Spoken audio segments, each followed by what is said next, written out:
Yun mga abel, good afternoon. Good afternoon sa inyong lahat. Yan. Monday ngayon, 5:47 na ng hapon mga abel. Yan. Medyo kagigising lang natin eh. Sa nakit. Hapon talaga tayo nagigising. So yun mga abel, salamat nga pala kay Sir Ronald Gonzales sa napakagandang foods. Yan. Kalapatid mix yan. Flyer mix at saka breeder mix yan mga abel. So ngayon, ganitong oras magpapakain tayo sa mga ibon natin. Yan. Yan. Pinanasa ko lang yung lens. So yun mga abel, ngayon, kung mapapansin nyo, wala na yung mga young bird natin ditong apat. So yung tatlong may edad na, andito na sila. Ayan mga abel, oh. Ayan, yan. Yung dan natin, dan check. Ayan, oh. Yung dan check natin, yan mga abel, oh. Ito yung dan check natin, napakagandang ibon, oh. Ayan, oh. Nabaksina natin kasi kahapon, mga abel, oh. Ayan, dan check, oh. Ayan, gandang ibon, off color. So, itong dan check na to is kapatid niya, ayun, yung grisel. Ito. Ikot na natin mga abet. Yan. Itong kapatid niya. Yan. Bale, ano ba to? 3 times inbreed. Luis Chu, Vandenbroek. Yan. Gandang ibon, no? Grisel yan, no? May pop-up color tayo. Anong singsing ba yan? PPCP. Then ito pala PRC. Ito. PRC to. Nice one. Then asan pa yung isa? Saan yung isa, boy? Ayun yung si Uwak. Ayun yung Uwak natin mga kabelo. Si Itachi. Ayan. Uwak ni Itachi. Ayan, lumalabo no. Ayan. So ngayon, nilalagyan ko lang yung bubong ko o yung landing board nila ng ng plywood. Kasi nga, yun nga, mapapansin nyo, masama yung panahon lagi, kada hapon, tsaka sa gabi. Baka mabasa sila lagi, kaya kailangan maglagay tayo ng suporta sa mga ibon natin. Yan. Ang gaganda na nila, mga kabel, oh. Solid na sila. Papakain din tayo, mga kabel, ngayon. So, pasok nga muna tayo. Papakain tayo ng mga flyer natin. So ito ang kikinis na ng mga ibon natin. Ayan mga abel, oh. So ngayon mga abel, kanina ito yung picture. Picture ng picture ng mga binunutan ko na pakpak. Ayan, makikita nyo sa screen yan. So yun mga abel, nag-molt na tayo sa mga nag-molt tawag dito, nagbunot na tayo ng mga nag-force molt na tayo sa mga natin, sa mga young bird natin ng PPCP at saka PRC. PRC nga ba meron tayo? Dalawa lang kasi yung PRC ko dito mga kabelo. Wala, hindi ko pala nabunutan yung PRC. So dalawa lang yung young bird natin ng PRC mga kabel. So ito na molt din natin to. Then sino pa ba? Ayan yan, na-molt din natin to. Sino pa? Ilan pa ba yung na-molt? Ito. Ito, na-molt din natin. Sino pa na-molt ko dito? Wala na akong na-molt na iba. Ito. Ito ata. Itong si Pastel. Sino pa? Hanapin natin yung mga na-molt natin mga kabel. Dito ba? Wala na dito mga kabel. So ito lang pala. 1, 2. Sino dito? 3. Tatlong nang na-molt natin mga kabel sa mga ibon natin. Yan.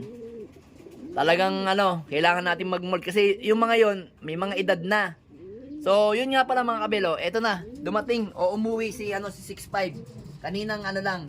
Pagdating ko ng tanghali dito galing sa pagtitinda, nandito na siya. Ayan, stress pa siya, oh.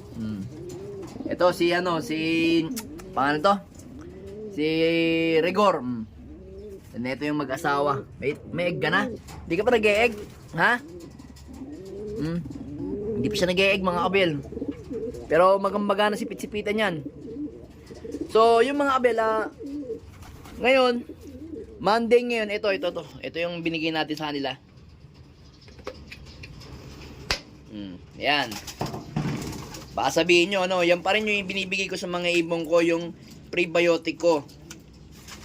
Bale, ang arrival ko, prebiotic na yan. Then Monday, prebiotic din ako. So ito, isa ito sa mga ginagamit ko para ma-cleansing yung mga ibon natin. Yan.